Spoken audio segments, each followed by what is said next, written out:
Dice la palabra del Señor de esta manera en Mateo 13:34. Todo esto habló Jesús por parábolas a la gente, y sin parábolas no les hablaba, para que se cumpliese lo dicho por el profeta cuando dijo: abriré en parábolas mi boca, declararé cosas escondidas desde la fundación del mundo. Señor, estamos en tu presencia hoy porque queremos escuchar tu voz. Hemos dejado a tus pies nuestra adoración, nuestra vida entera como un sacrificio vivo. Y ahora venimos a decirte, estamos en silencio para escuchar tu voz. Trae la palabra que va a ser plantada. Nos preparamos nuestro corazón para que tú siembres en nosotros la palabra y esta traiga mucho fruto. En el nombre de Jesús oramos. Amén y amén. Gloria al Señor. Jesús habló, como acabamos de leer, a través de parábolas todo el tiempo que estuvo caminando con sus discípulos para prepararlos para el momento en que Él ya no estaría con ellos. Nosotros, a través de estas 12 semanas que han pasado, hemos estado hablando acerca de muchas parábolas. Ahí usted puede ver unas cuantas, no están todas, pero muchas parábolas hemos ido revisando. Hemos estado como en una caminata con Jesús, como lo hacían sus discípulos que caminaban y lo escuchaban hablar. De hecho, Jesús no le explicaba las parábolas a toda la gente que lo seguía. Él hablaba en parábolas porque era una forma sencilla de dar el mensaje. Pero al final había veces que los discípulos le decían: maestro, esto que usted dijo no lo entendimos muy bien, explíquenos. Y el maestro les explicaba a sus discípulos de la manera en la que nosotros hemos estado explicando a través de todas estas semanas cada una de las parábolas que hemos expuesto delante de ustedes. En realidad han sido 11 parábolas, porque una de ellas el pastor la explicó 2 semanas. Entonces han sido 11 parábolas las que hemos estado aprendiendo. Y entonces hoy yo quiero hacerle una pregunta. ¿Qué hemos aprendido en estas 12 semanas que han pasado? ¿Qué has aprendido? Si hoy te tocara ir al mundo y como los discípulos cuando Jesús resucitó y se fueron enviados por la tierra, ellos tenían que empezar a procesar y recordar todo lo que habían aprendido con el maestro. Hagamos ese ejercicio el día de hoy. Procesemos. ¿Qué hemos aprendido? Si alguien te pregunta, bueno, y quizás algunos me digan: bueno, yo solamente vine par de veces a la iglesia en estas 12 semanas, entonces no tengo muy claro qué es lo que se ha predicado y no me conecté mucho, entonces no sé muy bien. Bueno, de esas 2 veces que viste, yo esperaría que puedas contestarme la pregunta: ¿qué hemos aprendido? ¿Qué es lo que ha quedado sembrado en tu corazón a través de estas semanas? Bien, para poder contestar esta pregunta, vamos a contestar 3 más específicas. Dice: ¿qué enseñanza me han dejado las parábolas? Esa es la primera pregunta que te puedes hacer para saber qué es lo que has aprendido. ¿Qué enseñanza me han dejado las parábolas? Número 2, ¿cómo lo estoy poniendo en acción? Porque si usted lo aprende y no lo pone en acción, es como que no aprendió absolutamente nada.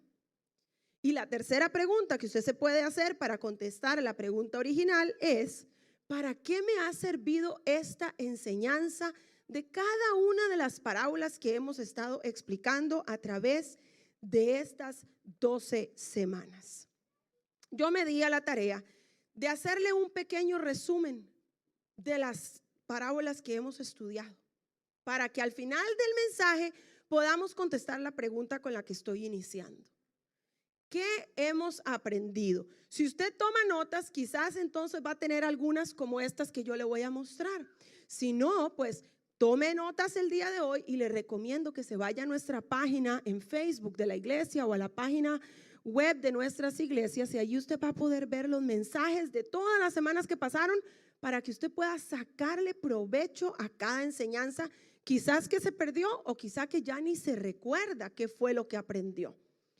La primera parábola que nosotros estuvimos viendo ya hace muchas semanas fue precisamente la de el buen samaritano. ¿Qué aprendimos del buen samaritano? No me voy a detener a explicar, ese no es el mensaje, esto ya se predicó, esto es solamente una revisión. Aprendimos que no podemos separar la relación que tenemos con Dios de la relación que tenemos con el prójimo. Vimos que podemos hacer la diferencia, cada uno de nosotros puede hacer la diferencia. Aprendimos que es necesario demostrar el amor de Dios y que debemos dejarnos mover a misericordia para ser las manos de Dios, para ser la boca de Dios, para ser los pies de Dios aquí en la tierra. Todo eso aprendimos, dice usted. Bueno, se supone que más o menos eso era lo que usted debería haber aprendido de esa lección. Aprendimos, la segunda parábola que estuvimos estudiando fue la parábola del sembrador. En esa descubrimos que hay 4 tipos de terrenos. Aprendimos que la semilla es la misma. El problema es que si el terreno no es el correcto, la semilla simplemente se muere. No es culpa de la semilla, es culpa del terreno. Entonces aprendimos en esta parábola que la semilla es la misma y tiene la capacidad de producir. Aprendimos que el fruto debe ser real, porque el fruto no se puede imitar.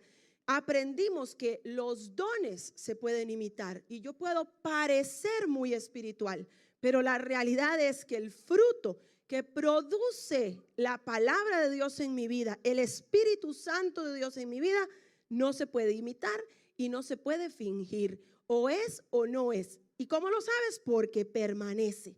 El fruto permanece. Lo demás se va cayendo en el camino y tú dices, pero qué raro y esa, qué extra. ¿Quién sabe qué le pasó? ¿Qué le pasó? Que el fruto no era verdad, que el fruto no era real. Cuando el fruto de la semilla plantada es verdadero, te aseguro que permanece. Tercera parábola que aprendimos fue precisamente la del hijo pródigo. Fuimos a través de una jornada que tuvo el hijo pródigo, donde estaba en su casa, se fue de su casa, se fue de fiesta, estuvo en soledad, se arrepintió, regresó a su casa. Hubo perdón.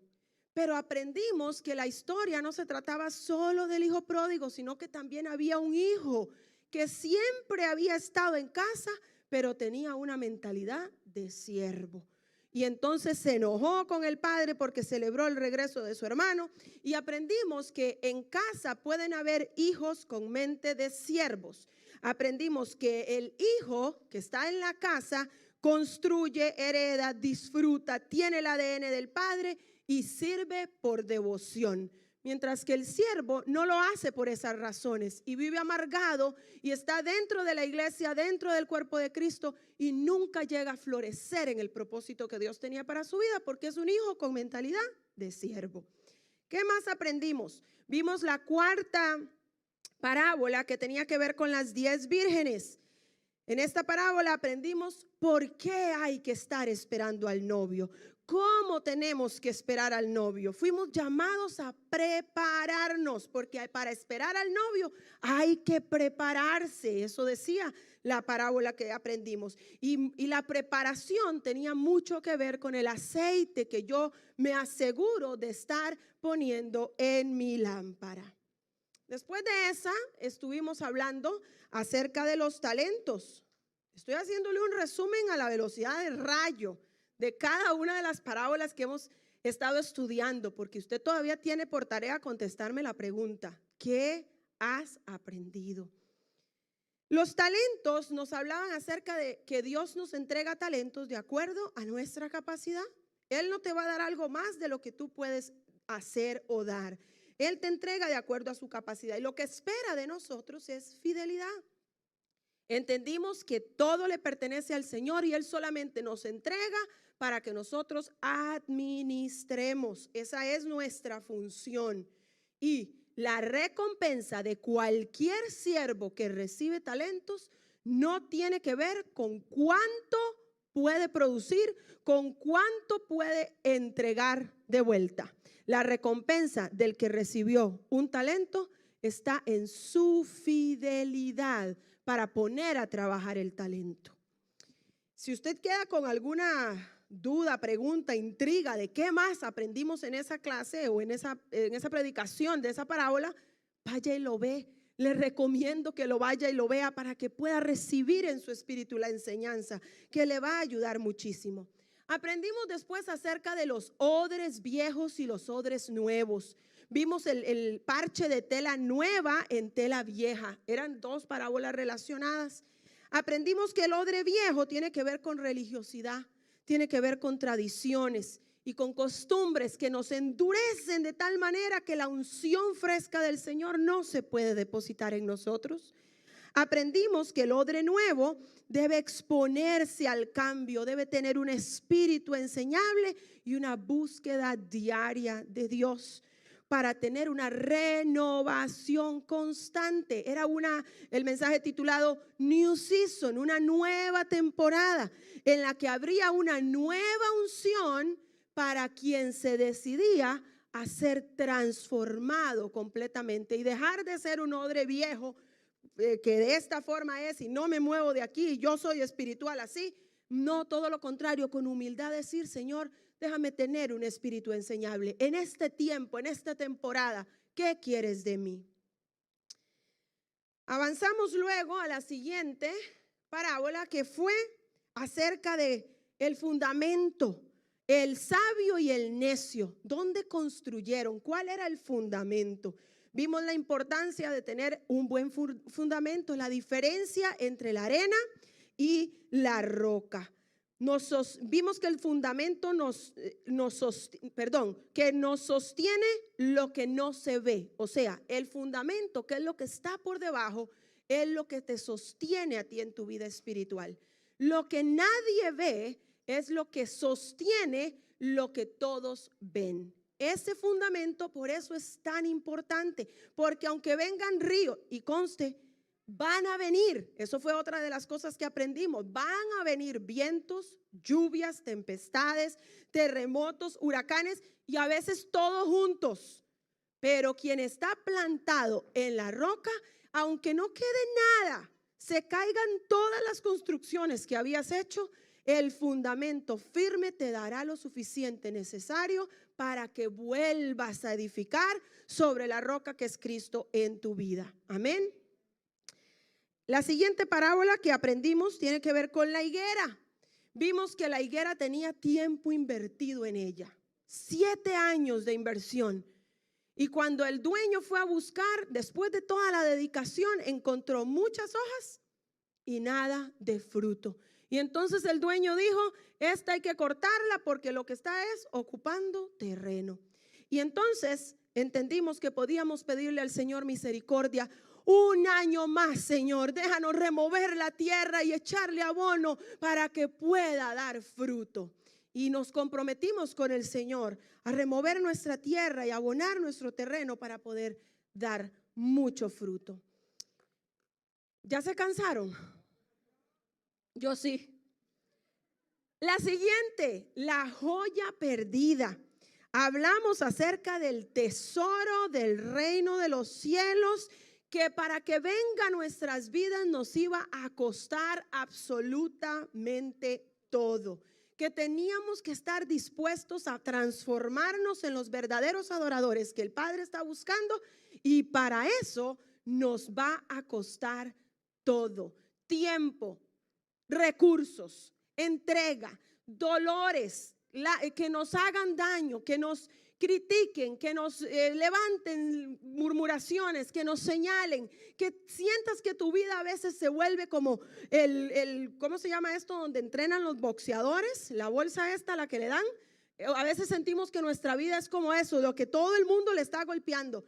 No importa, cuando estamos dejando que el reino de los cielos venga a nuestra vida y tome control de lo que somos, estamos dispuestos a soportarlo todo, a aguantarlo todo, a amar con amor como el que Cristo nos amó, para que su reino tome control de mi vida. Todo eso hemos aprendido, o por lo menos hemos enseñado. Aprendimos también, cuando hablamos de la joya perdida, que quien tiene el reino de los cielos realmente fluyendo en su vida, actúa por convicción y no por la condición en la que se encuentra. Entonces estás firme en tus convicciones y sin importar cómo te encuentras, actúas de acuerdo al reino que está controlando tu vida. Después de la joya perdida, hablamos acerca de la levadura. Vimos, está ahí equivocada, ¿verdad? La levadura no está. Sí, pero lo que dice no es lo que corresponde a la levadura. ¿Sí lo ven?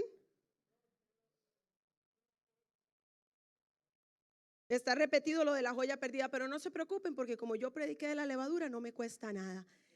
La levadura, hablamos de que la levadura tenía la capacidad de invadir totalmente tu cuerpo, tu alma y tu espíritu y dejar que fueses transformado totalmente por la obra de la presencia de Dios en tu vida. Vimos que la levadura tenía casi siempre una implicación negativa en la Biblia. Sin embargo, en esta oportunidad, cuando hablamos acerca de la parábola de la levadura, descubrimos que lo más importante que podíamos aprender de la levadura era la capacidad que tenía de invadir, afectar positiva o negativamente todo lo que toca. Esa es la función que debe estar cumpliendo la presencia de Dios en nuestra vida, que todo lo que toque sea transformado.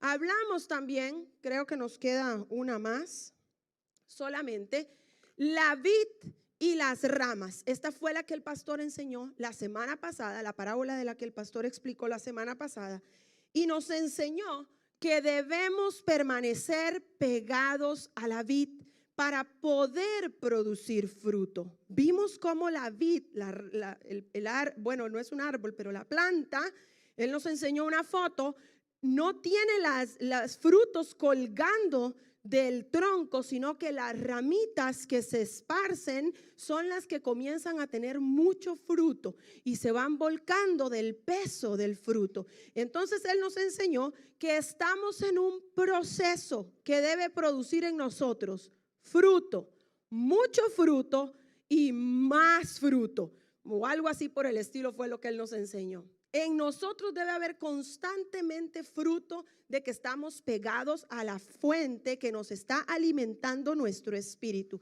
Y la manera en la que nos podemos quedar conectados a la vid es a través de comer literalmente la palabra de Dios. Aprendimos cómo había que ingerir el rollo y dejar que inunde todas nuestras entrañas la palabra de Dios. Y eso no se hace solamente con poner la audiobiblia a que te lea 4 versículos o 4 capítulos y tú la escuchas ahí mientras haces 1000 cosas más. Ingerir el rollo requiere que te sientes con conciencia, con el tiempo necesario a leer para que el Señor hable a tu vida. Por eso se necesita esfuerzo, se necesita disciplina y se necesita empeño. Todo eso hemos enseñado a través de las últimas 12 semanas. Entonces ahora tengo otra pregunta para ti. ¿Qué cambios ha provocado en ti la palabra? No puede ser que después de que hayas escuchado todas estas enseñanzas de Jesús, tu vida, tú no puedas ni siquiera mencionar un cambio efectivo que haya tomado lugar en tu vida. El efecto de que su reino esté tomando control de tu vida, el estar conectado a la vid, estar preparados, que transformemos nuestras vidas en verdaderos adoradores, que transformarnos nos esté costando todo, se debe notar y se debe ver. Precisamente la palabra del Señor, le voy a invitar a que vaya al libro de Santiago, donde usted va a poder ver lo que la palabra del Señor nos dice, cómo es que nosotros nos damos cuenta que la palabra está siendo efectiva en nosotros, si de verdad está provocando cambios. ¿Y qué pasa si no es así? Mire lo que dice Santiago en el capítulo 1 y el versículo 22. Santiago 1, 22, leo para ustedes. Pero sed hacedores de la palabra y no tan solamente oidores, engañándoos a vosotros mismos. Porque si alguno es oidor de la palabra, pero no hacedor de ella, este es semejante al hombre que considera en un espejo su rostro natural, porque él se considera a sí mismo y se va, y luego olvida cómo era. Y mire lo que dice el 25. Mas el que mira atentamente en la perfecta ley, la de la libertad, y persevera en ella, no siendo oidor olvidadizo, sino hacedor de la obra, este será bienaventurado en lo que hace. Si después de 12 semanas no puedes mencionar un solo cambio que ha provocado esta palabra en tu vida, te has transformado en un oidor olvidadizo. Y no esperes ser bienaventurado. Se lo digo con sonrisa. Dice Santiago capítulo 2 y el versículo 14, ahí mismito al lado, Santiago 2:14. Hermanos míos, ¿de qué aprovechará si alguno dice que tiene fe y no tiene obras? ¿Podrá la fe salvarle? Y si un hermano o una hermana están desnudos y tienen necesidad del mantenimiento de cada día, y alguno de vosotros les dice, id en paz, calentaos y saciaos, pero no les dais las cosas que son necesarias para el cuerpo, ¿de qué aprovecha? Así también la fe, si no tiene obras, es... Tú me puedes decir que has aprendido mucho, pero si no hay obras,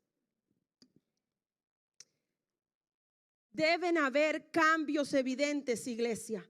Cuando estamos aprendiendo y realmente dándonos a la tarea de que la palabra que nos enseñan tome acción en nuestra vida, deben haber cambios. Y los cambios los tienes que notar primero tú. Y lógicamente luego todos los que están alrededor de ti. Mire lo que dice Segunda de Pedro, capítulo 1. Voy a leer para ustedes Segunda de Pedro, dirección Apocalipsis, diría el pastor. Segunda de Pedro, capítulo 1, versículo 5.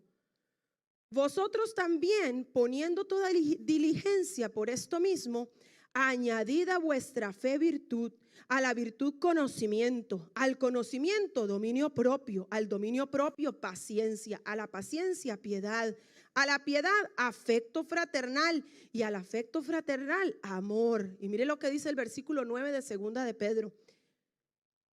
Pero el 8. Porque si estas cosas están en vosotros y abundan, no os dejarán estar ociosos ni sin fruto en cuanto al conocimiento de nuestro Señor Jesucristo. Y el 9 dice, pero el que no tiene estas cosas, tiene la vista muy corta, no tiene visión. Es más, dice, está ciego, habiendo olvidado la purificación de sus antiguos pecados. El apóstol Pedro nos dice, si tú estás oyendo la palabra y no le puedes agregar al conocimiento virtud, dominio propio para poner por práctica lo que estás aprendiendo, y no hay resultados en tu vida de lo que estás escuchando, significa que estás ciego, porque ya ni siquiera te recuerdas de la obra que el Señor operó en tu vida y que te salvó, y que si no fuera por su gracia estarías camino al infierno. Pero crees que porque estás en una buena casa, con buenos recursos, con una familia bonita, con trabajo y con un vehículo, ya lograste el objetivo y ya el Señor me bendijo. Ten cuidado, iglesia, ten cuidado. Me llama poderosamente la atención que todas las enseñanzas que Jesús les dio a sus discípulos por 3 años mientras caminó con ellos, tenían que surtir efecto, porque ellos tenían que estar preparados para la tarea que les había sido entregada. Cuando Jesús asciende al cielo, después de haber sido crucificado, se desata la persecución de los cristianos. ¿Y qué dice la palabra de Dios? Lea el libro de Hechos si no lo sabe. Y ellos tuvieron que huir. Los discípulos de Jesús más todos los seguidores de Jesús. Pero aquellos dejaron que la palabra viva del mismo Jesús que había caminado con ellos y que había sido impartida en sus vidas tomara el lugar para que ellos hicieran el trabajo que les había sido entregado para hacer. En el libro de los Hechos vemos a todo este grupo de cristianos en la peor crisis de su vida no estar enfocados en sí mismos, sino que por el contrario se dedicaron a hacer lo que el maestro les había confiado hacer.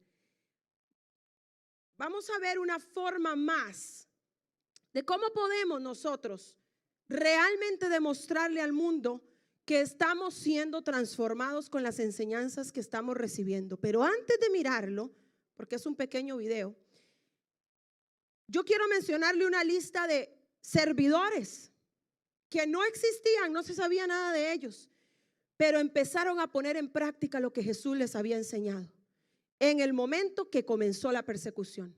Y hoy usted los puede encontrar en el libro de los Hechos. Aparte de los apóstoles, encontramos a Silas, a Dorcas, a Priscila, a Bernabé, a Timoteo, a Felipe, a Esteban, a Cornelio, a Lidia, a Apolos, a Crispo, a Justo, a Aquila.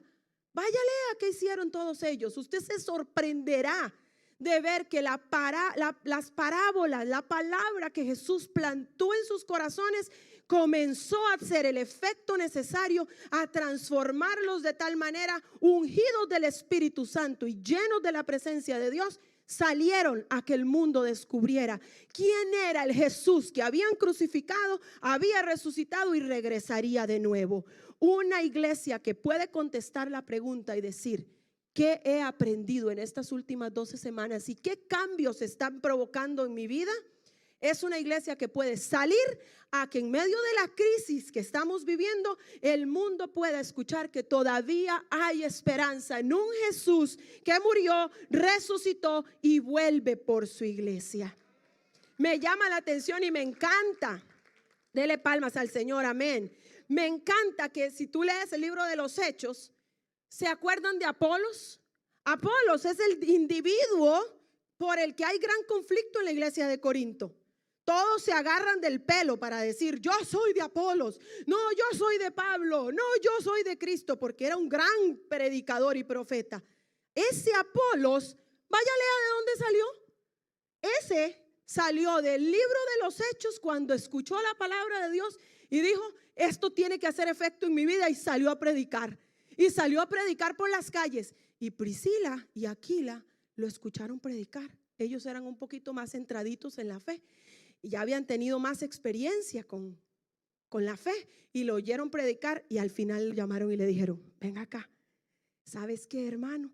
Necesitas un poquito de discipulado más, porque no estás explicando bien el mensaje del evangelio. Qué bueno que lo estás haciendo, pero te falta un poquito de dirección. Ven acá. Todo el mundo ve el gran Apolos de Corinto, pero nadie se fija en Priscila y en Aquila, que se sentaron cada semana a discipular al dichoso Apolos, que quería predicar la palabra, pero no sabía cómo hacerlo. Una iglesia que está siendo transformada por la palabra tiene que tener obras. Somos una iglesia, somos el cuerpo de Cristo. No puedes trabajar solo. Para eso estamos como iglesia, diciéndote cómo podemos trabajar. Y si no sabes cómo, ven y búscanos, te vamos a dar tarea. Hay tanta gente que discipular, hay tanto que enseñar, hay tanto que hacer. La mies es mucha, pero los obreros que están dejando que la palabra realmente provoque cambios en su vida son pocos. Veamos esta otra forma de compartir la palabra, por favor. Regáleme estos 10 minutos.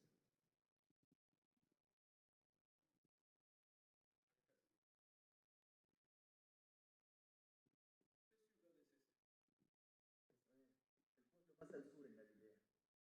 De allí iremos al este hasta el río Jordán. Rabino, ¿a dónde vas? ¿Necesitas algo? Es por aquí, amigos. Lo siento, pero el mapa dice que Jezreel está a 2 millas al sureste de aquí y tiene un camino que va al río Jordán. Debemos ajustar nuestro curso 30 grados. No iremos por el Jordán. Iremos por Samaria. ¿Estás bromeando? Hay un lugar en donde quiero parar. Además, acorta nuestro camino a la mitad. Y aumenta las chances de que nos ataquen casi al doble. ¿Es un número exacto? Perdone, maestro, pero ¿no es más seguro rodear Samaria por el río Jordán en la Decápolis? ¿Se unieron a mí por seguridad? Pero, rabino, son samaritanos. Es cierto, gran Santiago. ¿Cuál es el punto? Rabino, esta es la gente que profanó nuestro templo. Destruyeron todo. Ellos llegaron. Lucharon contra nosotros con los selúcidas en las guerras macabeas. Yo ni siquiera he hablado con un samaritano.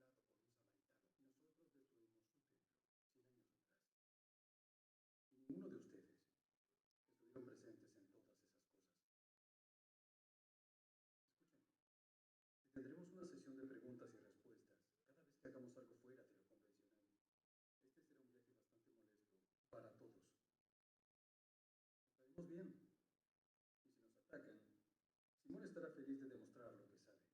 Absolutamente.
Comimos el último pan de Salomé anoche. Maestro, debemos ir al pueblo por comida. Podríamos usar el oro que nos dejaron en la fuente. Está bien. Hay un pueblo una milla al oeste. Sicar. Vayan ustedes. Yo esperaré aquí. Alguien debería quedarse. En caso de que... Estaré bien. Los esperaré en ese pozo de allá.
¿Me darías de beber?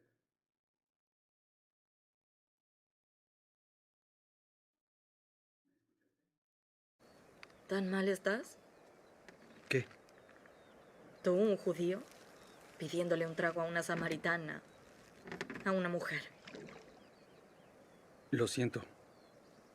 Debí haber dicho, por favor. ¿Sabes que no es seguro que estés solo aquí? ¿Tampoco tú? ¿Por qué no has venido con otros? ¿Y por qué tan tarde en el día? ¿Las mujeres no vienen a los pozos durante la mañana? Sí, bueno. Ninguna quiere ser vista conmigo, así que vengo al atardecer. Con este calor, como amablemente me has recordado. ¿Por qué no quieren ser vistas contigo? Larga historia. Bueno, aún quisiera algo de agua, si no te molesta. Me impresiona lo que una garganta seca puede hacer. No estoy sucia para ti. ¿No te contaminará este jarrón? Quizás algunas personas digan eso de las mujeres, pero yo no. ¿Sí? ¿Y tú qué dices? Digo que si supieras quién soy, tú me pedirías de beber ¿En serio? y te daría agua de vida. Daría. Excepto que no tienes cómo sacar el agua y este es un pozo profundo. Además, ¿qué necesitas de mí si tienes tu suministro de agua de vida?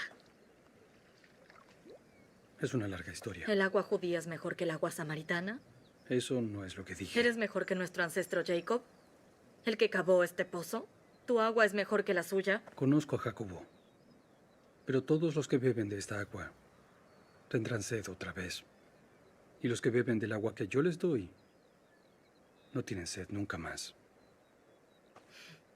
No sería genial. El agua que yo doy se convertirá dentro de la persona en un manantial de agua que les dará vida eterna. ¿De verdad? Sí, de verdad. Pruébalo. Primero, ve a llamar a tu esposo y regresa. Les mostraré a ambos. No tengo un esposo. Es cierto. Tuviste 5 esposos.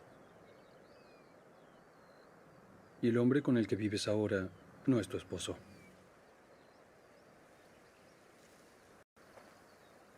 Ah, ya veo. Eres un profeta. Vienes a darme un sermón. No. Usualmente lo bueno de venir aquí sola es que puedo escapar a que me condenen. No vine a condenarte. Cometí errores. Demasiados. Pero son hombres como tú los que hacen imposible el que yo pueda hacer algo por eso. ¿Cómo? Nuestros ancestros rendían culto en esta montaña, pero los judíos insistieron que Jerusalén era el único lugar para rendir culto. Dijeron eso porque el templo está ahí. Sí, justo a donde no podemos ir. Estoy aquí para romper esas barreras. Y se avecinan tiempos en donde ni en esta montaña, ni en Jerusalén, deberás adorar al Padre. Entonces, ¿a dónde se supone que iré cuando necesite de Dios? Nunca recibí nada de Dios, pero no podría agradecerle si lo recibiera. A cualquier lugar. Dios es espíritu, y el tiempo se avecina y ya está aquí. No importará en dónde rindas culto, sino que lo hagas con el espíritu y de verdad. Mente y corazón, ese es el tipo de culto que Él está buscando. No importará de dónde seas o lo que hayas hecho.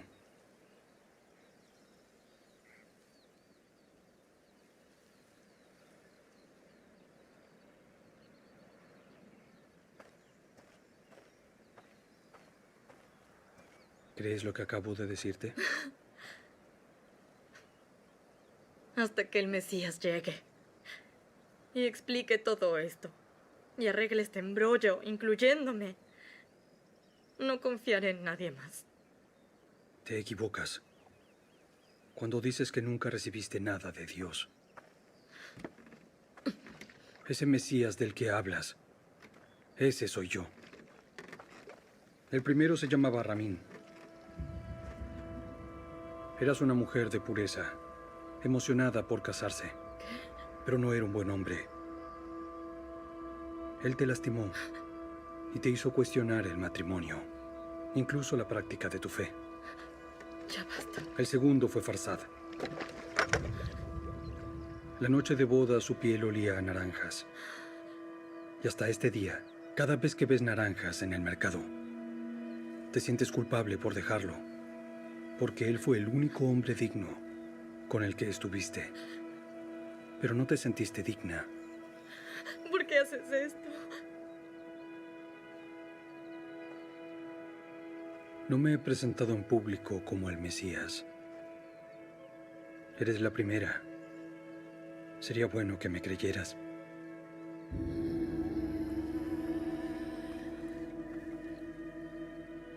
No soy la persona indicada. Vine a Samaria solo para conocerte. ¿Crees que es un accidente que esté aquí en medio de la nada? Soy rechazada por todos. Lo sé, pero no por el Mesías.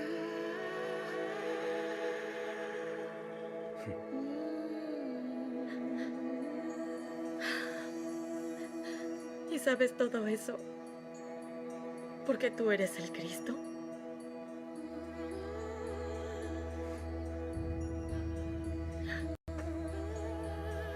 Iré a decirle a todos. Contaba con eso. Espíritu y verdad. Espíritu y verdad. No será solo montañas o templos. Pronto. Solo el corazón. ¿Lo prometes? Lo prometo. Este hombre me dijo todo lo que he hecho. Tiene que ser el Cristo.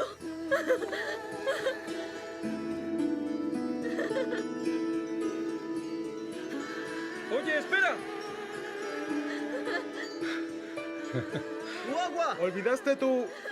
Vengan a ver al hombre que me dijo todo lo que hice.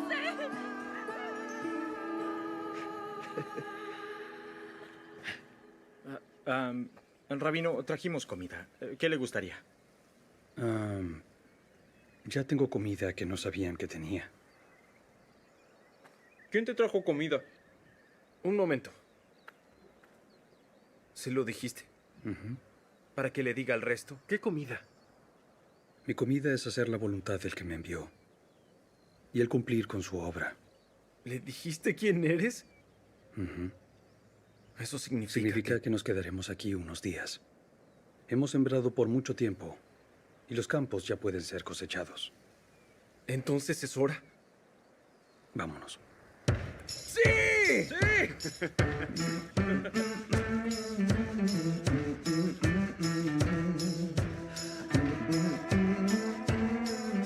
Entonces es hora.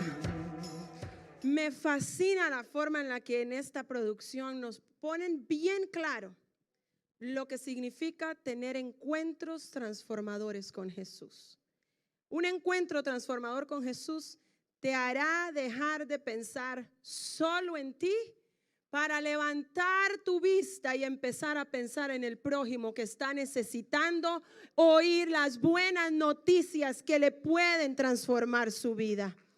Esta mujer salió de ese lugar, léelo en el capítulo 4 de San Juan. Esa mujer salió transformada de ese lugar y se le olvidó quién era.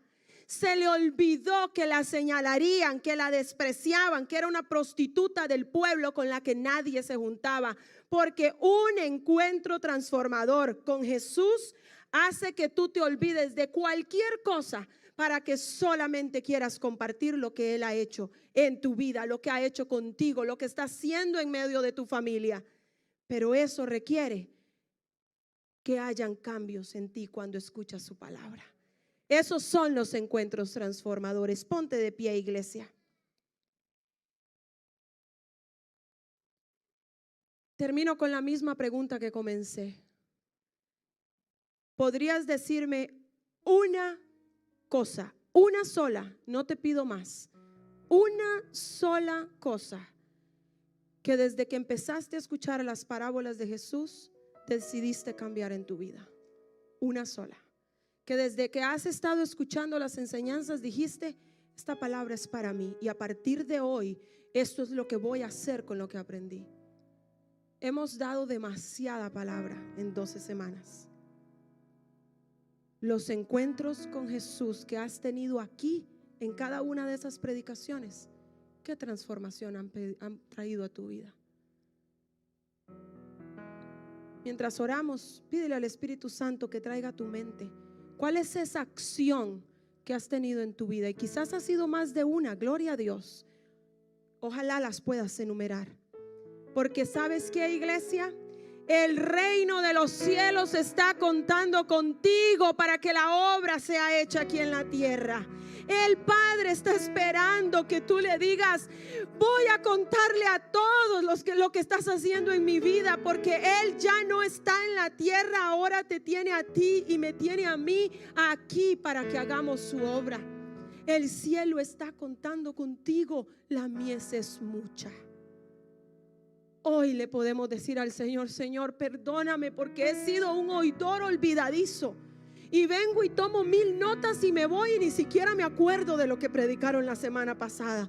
Necesito tomar acción porque tú estás contando conmigo. Lo hacemos.